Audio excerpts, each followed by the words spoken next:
Olá, caríssimos alunos! Hoje nós vamos falar sobre capacitores em circuitos elétricos e circuitos especiais. Bom, então já vamos começando.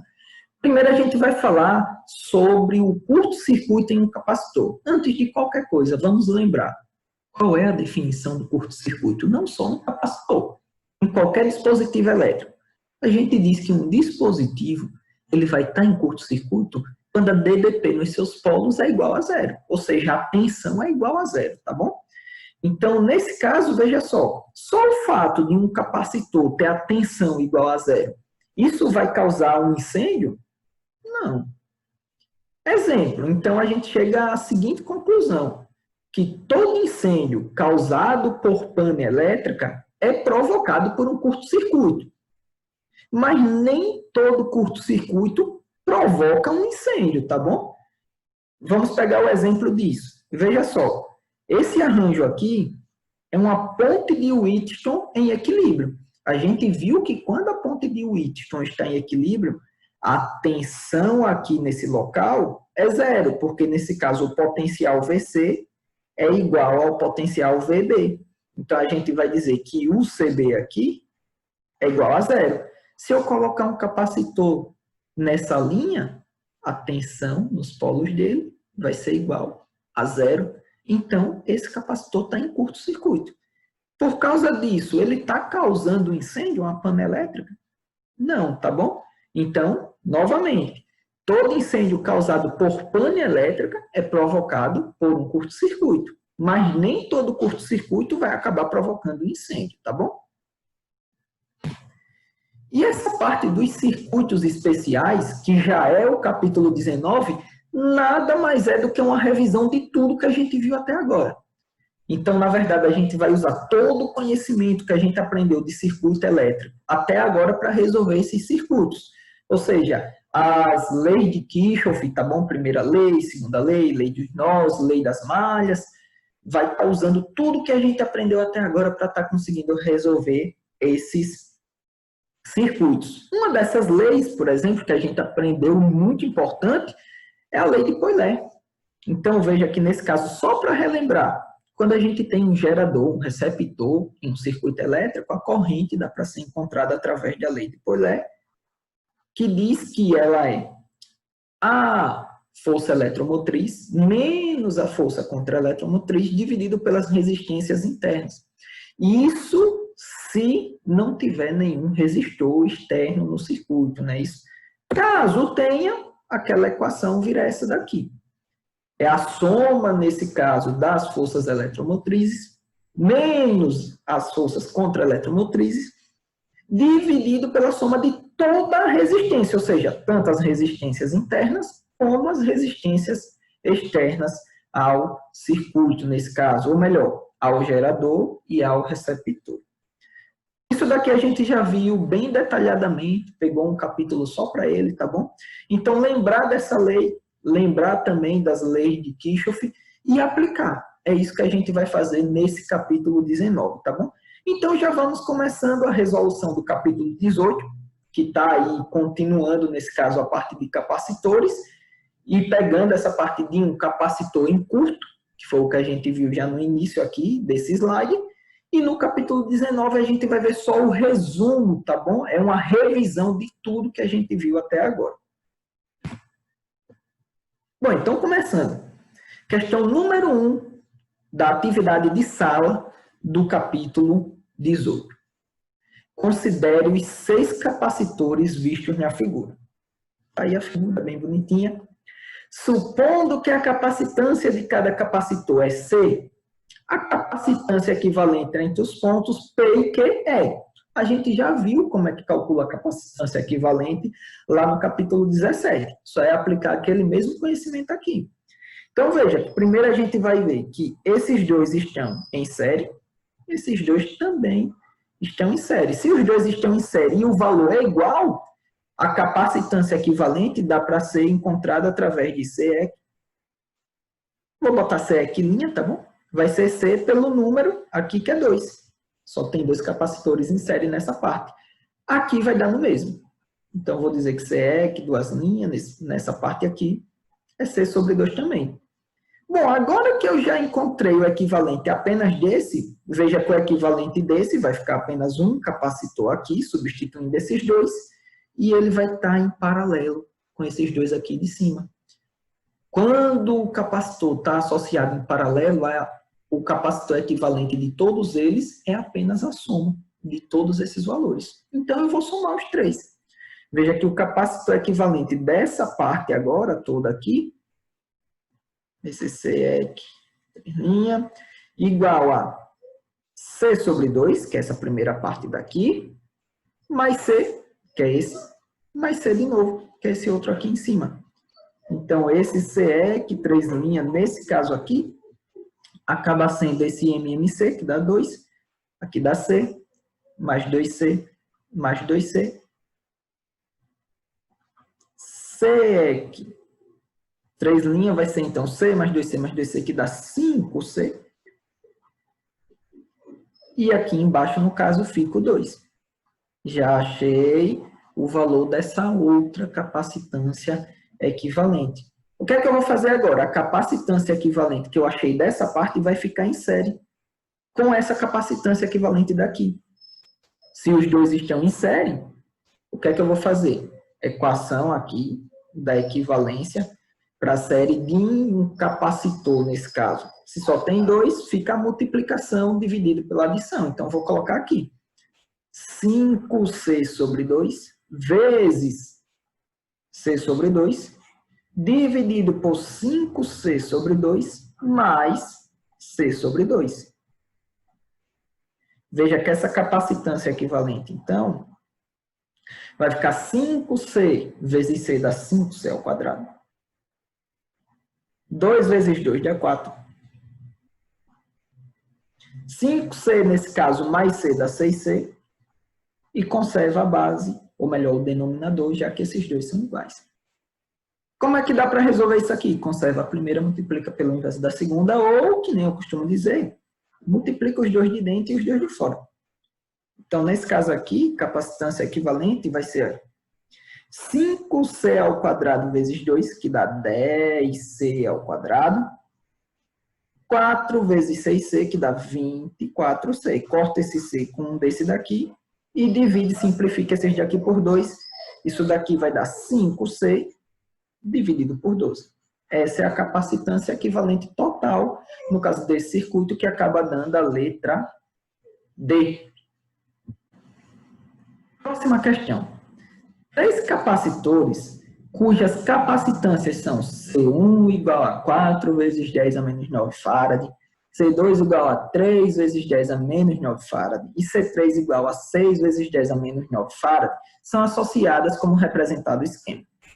Sabendo que a carga elétrica armazenada no capacitor C3 vale 3 vezes 10 a menos 7 coulomb, é correto afirmar que a carga no capacitor C1 em coulombs vale. Então, o que ele está procurando aqui, nesse caso, é só o valor de Q em CU. Para achar o valor de Q em C1 aqui, Q igual a C1 vezes U. C1 eu já tenho, eu preciso de quem? De U. E olha que, se C1 está em paralelo com esses dois, significa que o U desse é igual ao U da equivalência desses dois aqui, tá bom? Então, nesse caso, eu vou achar qual é a DDP que está envolvida nessa parte desse circuito. E para isso eu preciso de quem antes? Da capacitância equivalente dessa partezinha aqui. Então, a capacitância equivalente desses dois, já que eles dois estão em série, vai ser a multiplicação dividido pela adição. Então, fazendo isso aqui, veja que vai ficar o valor de C2, 3 vezes 10 a menos 9, vezes o valor de C3, 6 vezes 10 a menos 9, isso está aqui dividido pela soma dos dois. 3 vezes 10 a menos 9, mais 6 vezes 10 a menos 9. A capacitância equivalente dessa parte aqui, então, vai dar 2 vezes 10 a menos 9 farad. Pronto. Agora, como é que eu acho o valor dessa tensão daqui? Ora, essa tensão, saindo da equação de capacitância, vai ser U igual a Q, dividido por esse EQ aqui, que é a capacitância equivalente. Se eles dois estavam em série, significa que a carga que estava passando aqui em C3 é igual à carga em C2, e ela foi dada, essa carga aqui. Então, só é substituir ela. Vale 3 vezes 10 a menos 7. Capacitância equivalente, acabou de encontrar aqui. Veja que, nesse caso, esse valor, esse resultado dá 150 volts. Achei o valor de U. E o valor de U, já que está em paralelo com o C1 aqui, vai ser igual. Só é substituir aqui. Então, a carga em C1 vai ser o valor da capacitância aqui, que é 4 vezes 10 a menos 9, vezes o 150. Essa carga, então, nesse caso, vai dar 6 vezes 10 a menos 7 coulomb. Letra correta, letra C. Questão de número 3. Os circuitos adiante são formados por capacitores idênticos, associados de diferentes formas conforme a figura. Esses circuitos, designados por A, B e C, são todos submetidos à mesma diferença de potencial. E a informação é importante aqui, tá bom? Todo mundo com o mesmo valor de tensão.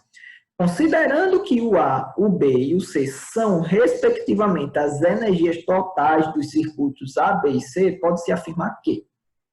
Ora, ele disse que o valor da tensão é igual para todo mundo. Quem é que está fazendo, então, o valor da energia mudar? É a capacitância.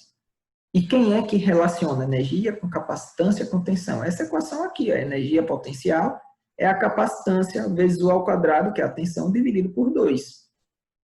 Nesse caso, se a tensão não muda, é igual em todos esses circuitos, em A, B e C, o que vai mudar a energia potencial é só o valor da capacitância. E veja que a capacitância é diretamente proporcional a essa energia. O que é que significa? Que, então, quanto maior a capacitância, maior a energia, que é o que eu estou procurando. Quanto menor a capacitância, menor a energia. Então, achando a capacitância, eu acho a relação de quem é maior e quem é menor. Só é calculado uma por uma aqui. Veja que no C, se estão os três em paralelo, capacitância equivalente, tudo em paralelo, só é somar. Então, vai ficar C mais C mais C, 3C. Nesses aqui, estão os três, nesse caso, em série. Todos têm o mesmo valor, C dividido por 3. Nesse daqui é um misto. Então, a gente tem que primeiro resolver esse para depois fazer com o outro. Se esses dois estão em paralelo, só é somar. Isso daqui é C mais C, que dá 2C.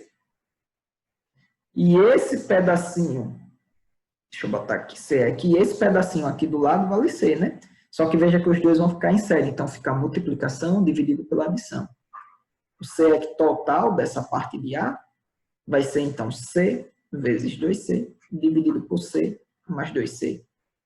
Nesse caso, isso daqui acaba dando 2C ao quadrado, dividido por 3C. Corta esse com esse, né? 2C dividido por 3. Pronto, agora a gente só vai analisar quem é que tem a maior capacitância e menor capacitância. A maior de todas é o de C. A menor de todas é o de B. E a intermediária é essa aqui, que é o de A. Então, só é ir colocando aí. Nesse caso aqui, o maior é o de C, que ele simbolizou e pediu para dizer que a energia era simbolizada como U, então eu vou botar aqui UC, simbolizando essa energia, tá bom? É maior que o A, nesse caso, que é a intermediária, que é maior que o B, que é a menor de todas. Pronto, a relação entre as energias desse circuito é essa daqui. A letra que mostra exatamente isso é justamente a letra A, que é a letra correta nesse caso. Questão de número 4. Os resultados dos ensaios de um capacitor considerado ideal, carga em função do tempo, figura 1, e voltagem em função do tempo, figura 2, são expressos a seguir sob a forma gráfica. Qual a energia armazenada no capacitor no intervalo de tempo entre t igual a 0 segundos e t igual a 3 segundos. Veja que ele está pedindo energia armazenada, energia potencial. Nesse caso, a energia potencial ela era encontrada através de Q vezes U dividido por 2. Ora, o valor de U em 3 segundos, que é o que ele pediu, de 0 até 3, está bem aqui. Ó. De 0 até 3 é 300 volts. Tranquilo, mas e o valor de Q? Ele não deu. Ele deu o valor de Q, que é a carga, em 10 e 20 segundos. Agora, o que é que eu tenho que fazer? Ora, eu vejo que isso daqui vai apresentar sempre o mesmo valor de tangente. Então, o que é que eu vou fazer? A tangente de alfa, nesse caso aqui, vai ser 0,001 dividido por 10. E se o que eu quero é achar esse valor de carga em relação a 3 segundos, eu vou dizer que a tangente de alfa também pode ser igual à carga, que é o que eu estou procurando, no tempo de 3 segundos. Tangente de alfa é igual. Então, eu igualo essas duas partes. Q sobre 3 é igual a 0,001 dividido por 10. Que, então, nesse caso, é 0,003 dividido por 10. Ou ainda, 0,0003 coulomb. Achei o valor da carga, só é colocar aqui na equação. Então, o valor de E, nesse caso, é 0,0003 vezes a tensão, que é 300, dividido por 2. Veja aqui, então, o valor de E, nesse caso, vai ser 0,0003 vezes 300, que vai dar 0,09, dividido por 2, dá 0,045 unidade de energia joules. Está aqui, letra C, é a letra correta. Questão de número 5. 3 capacitores iguais de capacitância C cada um são associados como mostra o seguinte esquema e a associação é submetida a uma DDP. É correto afirmar que. Veja que na maioria aqui dessas alternativas, ele está falando sobre a capacitância equivalente desse capacitor. Tá bom? O que eu vou fazer? Vou começar tentando calcular a capacitância equivalente, então, desse circuito. Ora, primeiramente, eu estou vendo que esses dois estão em série. E o equivalente desses dois vai estar, nesse caso, em paralelo com esse. Então, vou fazer logo capacitância equivalente só dessa partezinha se está em série e os dois têm o mesmo valor. Capacitância equivalente aqui vai ser C dividido por 2. E agora, esse equivalente vai estar em paralelo com esse que sobrou aqui. O que é que a gente faz? Soma tudo, né? Isso, quando os capacitores estão associados em paralelo, só é somar. Então, a capacitância equivalente total vai ser C dividido por 2 mais C. Veja que nesse caso, isso daqui dá 3C dividido por 2. Letra correta, letra D. Encerramos aqui as questões, as atividades de sala, nesse caso, do capítulo 18. Bom, agora vamos começar a resolver as questões do capítulo 19, tá bom? Como eu disse, esse capítulo vai pegar apenas o resumo, é uma revisão de tudo que a gente viu até agora. Então, primeira questão, calcule a intensidade da corrente que percorre o circuito elétrico da figura a seguir. Veja que esse é um circuito até simples, né? E a gente tem, nesse caso aí, gerador e receptor. Como é que se calcula a corrente nesse formato? Lei de Poilet, só é aplicar ela. Então, veja que nesse caso a gente coloca a tensão, a força eletromotriz, nesse caso, do gerador, que é 40, a do receptor aqui como negativo, que é 10, e soma as duas resistências. No caso, 1 mais 3, isso daqui vai ficar 30 dividido por 4, e vai dar 7,5. Como saber, tá bom? Só para lembrar, como saber que isso daqui era o gerador e esse era o receptor? Lembra lá? O gerador tem que ter a FEM maior do que o receptor. Senão a gente ia ter um circuito que ia precisar consumir mais energia do que a produzida. Então ele não ia funcionar. Então sempre lembra disso. O gerador acaba tendo uma FEM maior do que o receptor. Senão isso daqui não funciona. Questão 1, resolvida. Questão de número 2.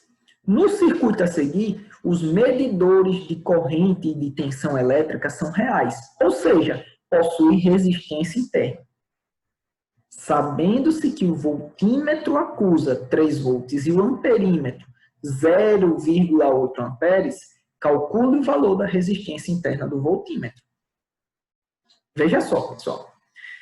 A gente está vendo que a corrente medida pelo amperímetro foi dada que é 0,8 amperes. Ou seja, essa corrente está vindo por aqui e está se dividindo, não é isso? Ou seja, tem uma corrente que eu vou chamar aqui de 2, uma corrente que se divide aqui, a outra parte que é I3, e uma outra que vamos chamar ela de IV, que está passando por aqui, tá bom? Lembra lá o que é que acontece com a lei dos nós? Revisão, tá bom? Toda corrente que entra é igual à soma de toda corrente que sai. Então, através da lei dos nós, a gente vai conseguir calcular, tá bom, a resistência, no caso, desse voltímetro, que é o que foi pedido. Veja aqui. Nesse caso, a gente vai ter que I2 mais I3 mais IV, que são essas 3 correntes que estão saindo desse ponto A, somadas tem que ser igual à única corrente que está entrando, que é quem? O 0,8, que foi essa corrente medida pelo amperímetro. E quem é I? Lá da lei de Ohm, lembra lá que a lei de Ohm era R igual a U sobre I? Se eu isolar o I, I nesse caso é U sobre R, é isso que a gente vai colocar aqui. Qual é o valor de U, tá bom, pessoal, para esses resistores? Ora, veja aqui, esse resistor está em paralelo com esse, e o voltímetro está em paralelo com todo mundo. O que é que isso quer dizer? Que todo mundo tem a mesma tensão. E a questão disse que o voltímetro está medindo 3 volts. O que é que significa? Que aqui vale 3 volts, aqui tem DDP 3 volts e aqui também. 3 volts, tá bom? Então, quando eu substituo I2, o valor da tensão é 3 e a resistência de R2 está aqui, é 10. Mas o valor de I3 vai ser tensão novamente 3 e a resistência dele é 10. DDP aqui no voltímetro. Ele mediu que é 3, a resistência dele é o que eu quero encontrar. Isso é igual a 0,8. Pronto. Veja que isso daqui, 3 dividido por 10 é 0,3, então fica 0,3 mais 0,3 dá 0,6. Quando eu passo isso daqui para o outro lado, ele passa negativo. Feito isso, veja que isso daqui dá 0,2. Fazendo aqui o meio pelos extremos, RV, então, a resistência do voltímetro acaba sendo 3 dividido por 0,2, que dá 15 ohms. Questão de número 3. No circuito a seguir, calcule a tensão elétrica entre os pontos A e B e a intensidade de corrente elétrica no resistor R. Ou seja, ele quer apenas a tensão entre esses pontos. Ora, veja que para encontrar a tensão entre esses pontos, eu posso encontrar a tensão desse gerador, já que é o gerador que está entre esses dois pontos, ou posso encontrar a tensão aqui também, no resistor, tanto faz. Que pegando por esse outro caminho, só tem o resistor, então tanto faz, vai dar no mesmo. Mas para os dois casos, eu tenho que ter pelo menos quem? Se for para o resistor, U igual a R vezes I, eu tenho que ter o valor da resistência, tá? Aqui, da corrente. No caso daqui também, quando eu for tentar encontrar a tensão do gerador, nesse caso, eu tenho que ter a corrente. Então, primeira coisa a se fazer, tentar encontrar a corrente que está passando por esse circuito. Veja só que nesse caso, se os dois geradores estavam associados em paralelo, a tensão que estava aqui, ó, permanece o quê? Constante, né? Que está em paralelo. E o que é que acontece com a resistência? É dividida. Se o valor é igual, dividida por 2. Só tem duas resistências, aquela é dividida por 2. Então, veja que aqui fica 4 dividido por 2 acabou dando 2 ohms como resultante. E a tensão, essa FEM, nesse caso, permanece constante. Agora que a gente já tem a resultante dessa parte dessa associação de gerador, tá bom? Usa a lei de Poilet. E encontra, nesse caso, o valor da corrente elétrica. Veja que I, então, vai ser o valor da FEM, que é 6, dividido pelo valor da resistência externa, que é 10, mais a resistência interna, que é 2. Veja que isso acaba sendo 6 dividido por 12, que dá 0,5. Tanto dá para encontrar agora a tensão entre A e B, fazendo a equação do gerador, que é o que está mostrado aqui, Φ menos a resistência interna vezes a corrente, Φ nesse caso é 6, menos a resistência, que é 2, vezes a corrente que a gente acabou de encontrar, que é 0,5. Veja que isso dá 6 menos 1, né, que acaba dando 5 volts. Ou dá para encontrar também achando a tensão só aqui, no resistor, que no caso ia ser U igual a R vezes I. Ou seja, o valor de R é 10, o valor de I que está passando aqui é o mesmo, né, isso, que é 0,5. Veja que deu 5 volts do mesmo jeito, provando que está tudo correto, tá bom? Questão de número 4. Uma bateria de 50 pilhas, cada uma das quais de Fê 2,3 volts e resistência interna 0,10 ohm, deve ser carregada em uma fonte de corrente contínua de 210 volts e resistência interna desprezível. A corrente máxima que pode circular pelo sistema é 6 amperes. Qual é a resistência extra que deve ser inserida no circuito? Veja só, ele está dizendo que esse receptor vai estar aí numa tensão de 210 volts. Eu tenho que saber qual é a tensão que ele pode receber, sem queimar. Se eu souber qual é a tensão que ele pode receber, eu sei qual é o valor da resistência necessária. Por quê? O que é que a questão quer? Quer saber o valor da resistência necessária para consumir essa tensão extra, para não acabar queimando, tá bom, o receptor. Então, a primeira coisa a se fazer é o quê? Achar qual é a tensão que esse receptor pode receber, tá bom? Ou melhor, essa associação de receptores. Veja que tem 50 aí, né?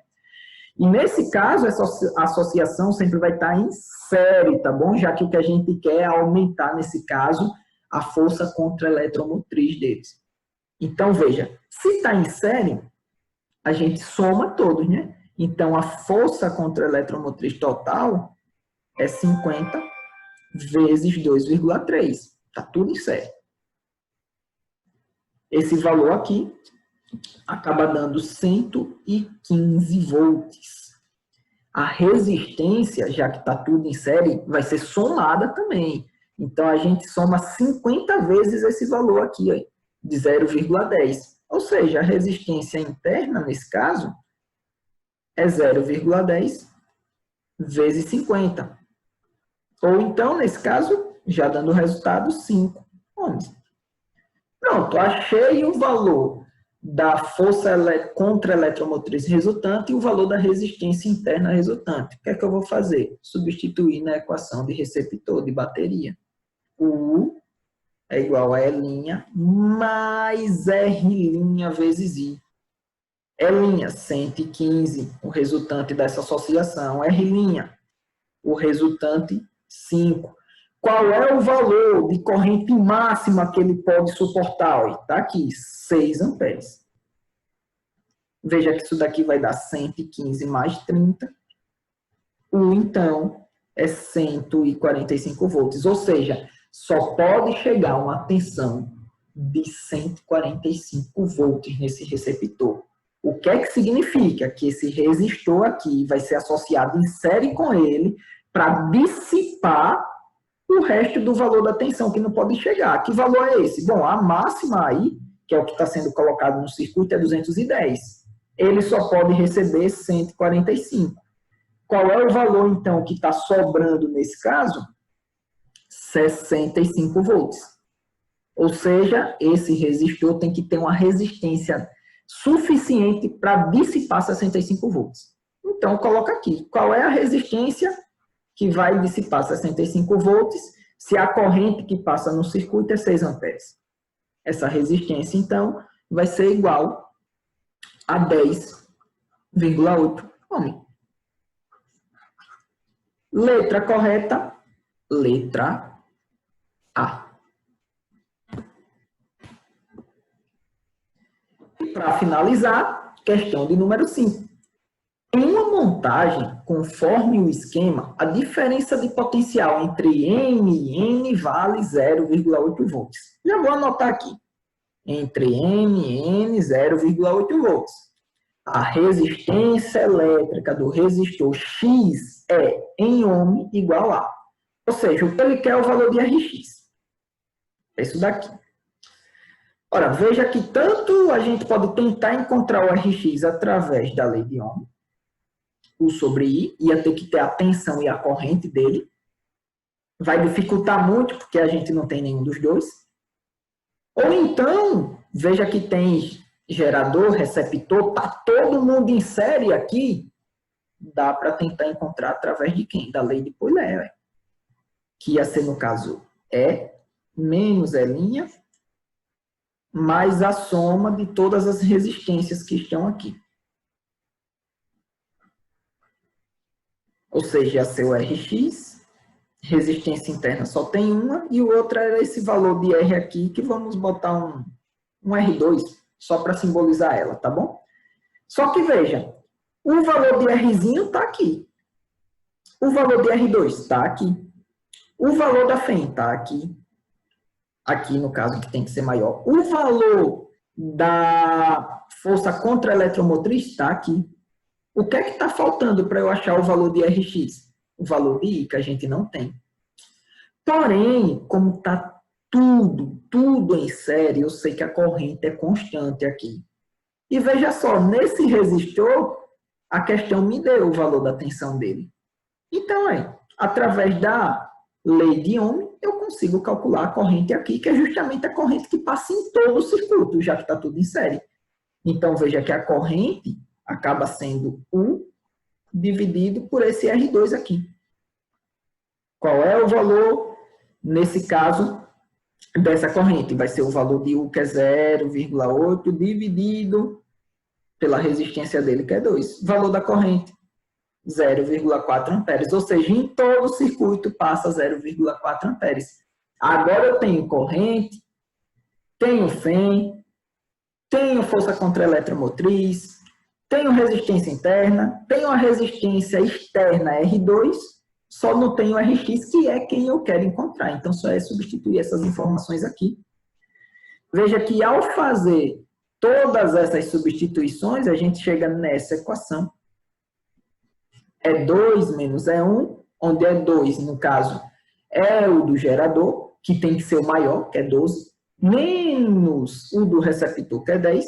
Isso daqui acaba dando igual a 1 mais 2, que são as duas resistências, mais a resistência X, vezes o valor da corrente que a gente já encontrou, que é 0,4. Então, aqui, 1 mais 2, nesse caso, dá 3, continua multiplicado. A gente acaba isolando, tá bom, isso daqui, veja que 12 menos 10 dá 2, o 0,4 passa dividindo, 2 dividido por 0,4 dá 5. Esse 3 agora que está aqui vai passar para o outro lado negativo. Valor da resistência que a gente estava procurando, 2 ohms. Apenas isso. Ah, professor, não entendi de onde saiu essa fórmula, não. Calma. Veja que o que ele fez foi só pegar essa mesma equação aqui de Euler. Só que aqui ele chamou, no caso de E2, para simbolizar o gerador, e o receptor de E1. E aqui a gente tinha uma resistência, outra resistência e a resistência X, que ele chamou apenas de X, tá bom? O que foi que ele fez? Ele passou isso daqui para cá multiplicando. Então, veja que aqui ficou E2 menos E1 igual a R mais R2 mais Rx vezes I, tá bom? Então, foi daqui, da lei de Euler, que saiu essa equação. Foi só isolar o valor, nesse caso, das tensões aí dos geradores. Bom, pessoal, por hoje é só. Até a nossa próxima aula.